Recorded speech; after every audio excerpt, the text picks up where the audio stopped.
Perkenalkan, kami dokter muda Departemen Kesehatan Masyarakat dan Kedokteran Pencegahan. Di video ini kami memuat berbagai informasi yang menggambarkan profil Puskesmas serta evaluasi program salah satu UKM di Puskesmas Baturiti 1, yaitu Posyandu Balita. Dalam Sistem Kesehatan Nasional atau SKN 2012, Puskesmas merupakan unit pelaksana pelayanan kesehatan tingkat pertama. Puskesmas memiliki 3 fungsi, yaitu sebagai pusat pemberdayaan masyarakat dan keluarga, pusat penggerak pembangunan berwawasan kesehatan, serta sebagai pusat pelayanan kesehatan tingkat pertama. Puskesmas mengacu pada 4 asas penyelenggaraan dalam melaksanakan kegiatannya, yaitu wilayah kerja, pemberdayaan masyarakat, keterpaduan, dan rujukan. Bagian pertama adalah profil Puskesmas Baturiti 1. Memiliki visi yaitu mewujudkan masyarakat di wilayah Baturiti sehat dan mandiri. Untuk misinya, yang pertama, meningkatkan sumber daya manusia yang berkualitas. 2. Menyelenggarakan standar manajemen Puskesmas. 3. Melakukan perbaikan mutu dan kinerja pelayanan UKP, UKM, dan admin secara konsisten dan berkelanjutan. Dan yang keempat adalah menggerakkan lintas sektor dan masyarakat untuk hidup sehat secara mandiri.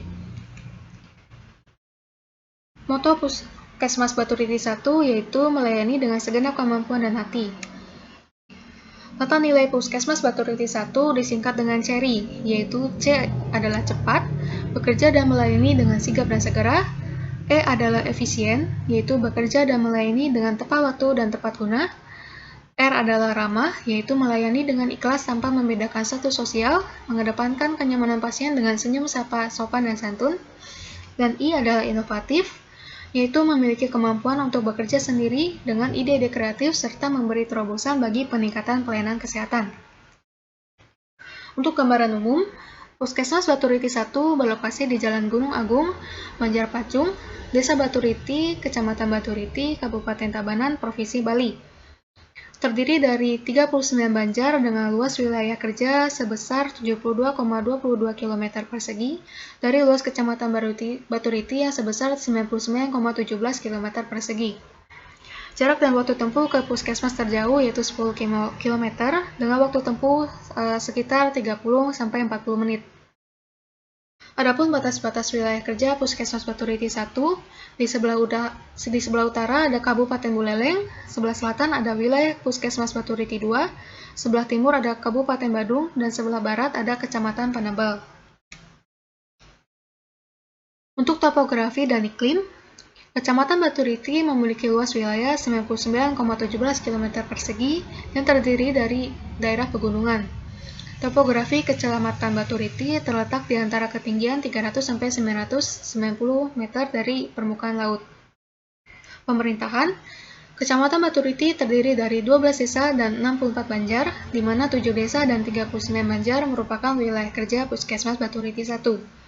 7 desa yang dimaksud adalah Desa Baturiti, Desa Batunya, Desa Antapani, Desa Candi Kuning, Desa Angseri, Desa Ampuan, dan Desa Bangli.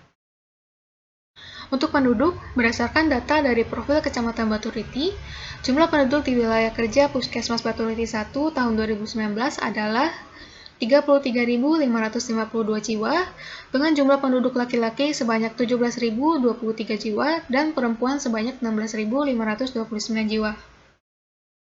Jumlah kepala keluarga di wilayah kerja Puskesmas Baturiti 1 adalah sebanyak 9.850. Untuk upaya kesehatan masyarakat di Puskesmas Baturiti 1 dibagi menjadi 2, yaitu UKM esensial dan UKM pengembangan. Untuk upaya kesehatan masyarakat esensial adalah upaya yang ditetapkan berdasarkan komitmen nasional, regional, dan global, serta yang mempunyai daya ungkit tinggi untuk meningkatkan derajat kesehatan masyarakat. Program kesehatan wajib tersebut terdiri dari program promosi kesehatan termasuk UKS, program kesehatan lingkungan, program KIA dan KB bersifat UKM, program gizi bersifat UKM, program pencegahan dan pengendalian penyakit, dan program pelayanan perawatan kesehatan masyarakat. Untuk UKM pengembangan adalah upaya yang ditetapkan berdasarkan permasalahan kesehatan yang ditemukan di masyarakat, serta yang disesuaikan dengan kemampuan puskesmas. Upaya kesehatan yang dikembangkan di Puskesmas Baturiti 1 adalah program pelayanan kesehatan jiwa, program pelayanan kesehatan gigi masyarakat, program pelayanan kesehatan tradisional dan komplementer, program pelayanan kesehatan olahraga, program pelayanan kesehatan indera, program pelayanan kesehatan lansia, dan program pelayanan kesehatan kerja. Bagian kedua adalah tinjauan tentang evaluasi program. Evaluasi merupakan bagian terpadu dari proses manajemen program. Evaluasi dilakukan untuk mengetahui apakah suatu hal yang telah dilakukan berjalan sesuai tujuan, sesuai rencana, dan apakah sudah mendapatkan hasil sesuai dengan yang diharapkan. Dalam proses evaluasi, terdapat berbagai hal yang perlu dilakukan, yaitu menentukan apa yang akan dievaluasi atau dapat juga disebut dengan menentukan fokus evaluasi. Pada proses ini, penguraian proses kegiatan berdasarkan unsur-unsur berikut. Yang pertama adalah masukan atau input, kedua adalah proses, ketiga adalah keluaran atau output, yang keempat adalah efek atau outcome, yang kelima adalah dampak atau impact, dan yang keenam adalah umpan balik atau feedback, dan lingkungan atau environment. Untuk langkah-langkahnya, yaitu yang pertama, mengembangkan kerangka dan batasan, lalu yang kedua adalah merancang desain, yang ketiga adalah menyusun instrumen dan rencana pelaksanaan evaluasi, dan yang keempat adalah pengumpulan data dan proses evaluasi. Lalu yang ketiga, kita akan membahas program Posyandu Balita.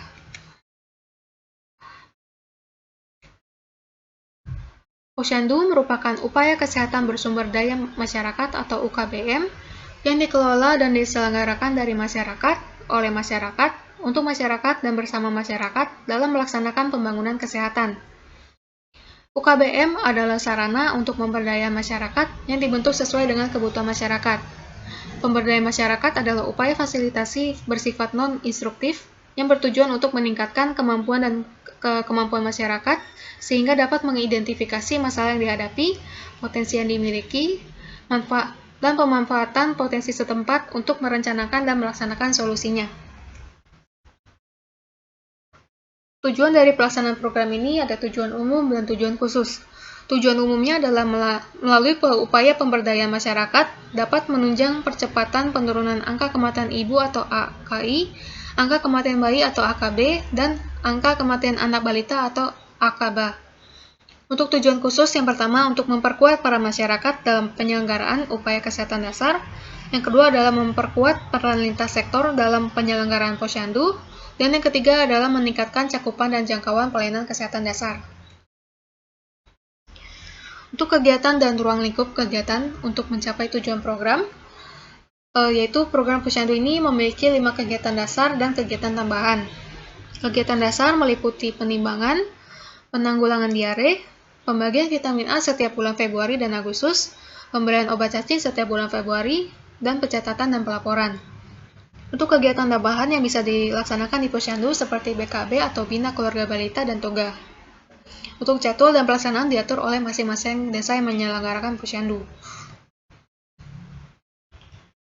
Dari sistem input, kita melihat 6M. Yang pertama adalah men atau sumber daya manusia. Yang bertugas dalam kegiatan posyandu balita adalah kader desa dan bidan desa. Untuk pemilihan kader ada yang bersifat sukarela dan ditunjuk oleh petinggi desa. Masing-masing banjar memiliki 5 kader desa dengan total kader sebanyak 195 orang. Lalu yang kedua adalah money atau sumber dana. Untuk kegiatan posyandu berasal dari dana desa masing-masing yang menyelenggarakan. Sampai saat ini belum ada dana mandiri sebagai sumber pendanaan kegiatan posyandu balita. Yang ketiga adalah material atau sarana dan prasarana yang digunakan dalam posyandu balita adalah timbangan berat badan, pengukur tinggi badan, meja dan kursi, absensi, dan buku catatan. Selanjutnya adalah market atau sasaran program posyandu adalah seluruh masyarakat, terutamanya adalah bayi, anak balita, ibu hamil, ibu nifas, dan ibu menyusui. Selanjutnya adalah method, di mana kegiatan yang dilakukan di posyandu meliputi 5 kegiatan dasar posyandu. Pada posyandu balita juga diberikan edukasi mengenai status pertumbuhan bayi dan anak balita.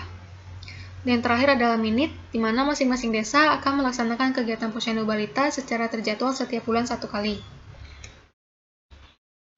Untuk proses perencanaan jadwal diatur oleh desa.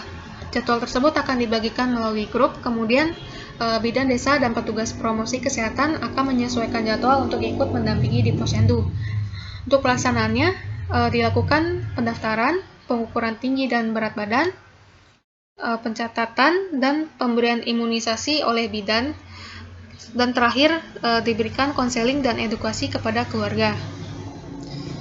Untuk pelaporan dan sistem informasi, Pencatatan dan pelaporan SKDN serta foto dokumentasi dikirim melalui grup setelah kegiatan Posyandu Balita. Untuk penyebaran informasi, pihak desa bekerja sama dengan kalian dusun dan kadar desa untuk menyebarluaskan informasi jika terdapat perubahan jadwal Posyandu Balita. Untuk pengawasan, monitor dan evaluasi dilakukan oleh petugas promosi kesehatan Puskesmas Batu Riti 1 secara berkala. Untuk output adalah terlaksananya kegiatan pengukuran tinggi dan berat badan bayi dan anak balita. Untuk outcome, yaitu deteksi dini jika terdapat bayi atau anak balita dengan pertumbuhan dan perkembangan yang tidak sesuai. Target program ini yaitu Posyandu aktif dengan strata atau tingkat pengembangan purnama dan mandiri mencapai 60%. Untuk indikator strata atau tingkat perkembangan Posyandu dapat dilihat pada tabel di bawah. Bagian selanjutnya adalah evaluasi program. Prinsip pencegahan yang digunakan untuk pelaksanaan Posyandu Balita adalah menggunakan prinsip pencegahan primer dan pencegahan sekunder. Kegiatan-kegiatan utama pencegahan primer yang dilakukan pada Posyandu Balita diantaranya adalah penimbangan berat badan balita, pencatatan berat badan balita di Kartu Menuju Sehat atau KMS, lalu ada pemberian vitamin pada balita, pemberian imunisasi yang dilakukan oleh bidan desa, pemberian makanan tambahan atau PMT, dan penyuluhan terkait kesehatan ibu dan anak. Selain kegiatan utama, terdapat kegiatan tambahan lain, seperti program Bina Keluarga Balita atau BKB dan program Tanaman Obat Keluarga atau TOGA. Selain pencegahan primer, terdapat juga tindakan pencegahan sekunder yang dilakukan di Posyandu Balita, yaitu pencegahan dan penanggulangan diare dengan pembuatan oralit. Evaluasi prinsip SMART dalam tujuan dan indikator keberhasilan program. S yaitu spesifik, di mana Posyandu Balita di Puskesmas Batu Riti 1 memiliki tujuan umum dan tujuan khusus yang telah dibuat. Dilihat dari tujuan umum dan tujuan khusus, dapat disimpulkan target utama dari pelayanan Posyandu Balita ada 4, yaitu bayi, anak balita, ibu hamil, ibu nifas, dan ibu menyusui, serta pasangan usia subur. Untuk M atau measurable, di mana tingkat keberhasilan Posyandu Balita di Puskesmas Batu Riti 1 dapat diukur dari angka kematian ibu, angka kematian bayi, dan angka kematian anak balita di Puskesmas Batu Riti 1. Tingkat keberhasilan dari pelaksanaan Posyandu juga dinilai dari jumlah pelaksanaan Posyandu aktif di Puskesmas Batu Riti 1. Posyandu yang dihitung aktif adalah Posyandu di tingkat madya dan purnama. Untuk A adalah achievable, di mana target yang mungkin dicapai adalah AKI, AKB, dan AKBA di Puskesmas Batu Riti 1 yang mengalami penurunan setiap tahunnya. Target yang mungkin dicapai dari pelaksanaan Posyandu Balita adalah diharapkan 60% dari total 39 Posyandu telah menjadi Posyandu yang berstatus aktif. Pada tahun 2020, Posyandu aktif di wilayah kerja Puskesmas Batu Riti 1 tidak mencapai 60% karena adanya pembatasan kegiatan. Untuk R adalah relevan, di mana program Posyandu Balita ini dinilai relevan karena dilihat dari angka kelahiran yang terus meningkat serta tingkat pengetahuan masyarakat akan kesehatan ibu dan anak masih rendah di Puskesmas Batu Riti 1. Dari segi pelaksanaan juga dianggap relevan karena pelaksanaan Posyandu mengandalkan peran serta masyarakat sebagai kader dan alat-alat yang digunakan juga sangat sederhana sehingga tidak memberatkan dari segi biaya dan sumber daya manusia. Untuk T adalah time bound, di mana pelaksanaan program Posyandu Balita dilakukan secara rutin setiap 1 bulan sekali. Dan untuk evaluasi capaian Posyandu Balita dilakukan setiap 1 tahun. Evaluasi sistem input dilihat dari sumber daya manusia, keuangan, sarana prasarana, sasaran, metode, dan waktu sudah sesuai dengan perencanaan. Untuk evaluasi sistem proses, terdapat beberapa kendala di beberapa Posyandu, di mana selama pandemi COVID-19 dari pihak desa mengeluarkan aturan untuk pembatasan jumlah orang dalam suatu kegiatan. Akibat dari kebijakan ini yaitu banyak Posyandu yang tidak dapat melaksanakan kegiatan Posyandu sesuai dengan minimal frekuensi kegiatan yang diharuskan. Untuk evaluasi sistem output, target untuk program Posyandu Balita di tahun 2020 adalah 60% dari total 39 Posyandu yang terdaftar berstatus sebagai Posyandu aktif. Untuk capaian yang diperoleh di tahun 2020, ditemukan hanya 12 posyandu yang berstatus sebagai posyandu aktif, atau hanya sekitar 30% yang berstatus posyandu aktif. Untuk evaluasi sistem impact, dengan pelaksanaan posyandu balita sebagai tindak pencegahan primer untuk kesehatan ibu dan anak, maka dampak dari pelaksanaan posyandu balita dapat dilihat dari angka kematian bayi, angka kematian balita, serta angka kematian ibu yang rendah di Puskesmas Batu Riti 1. Ringkasan hambatan dan pendukung.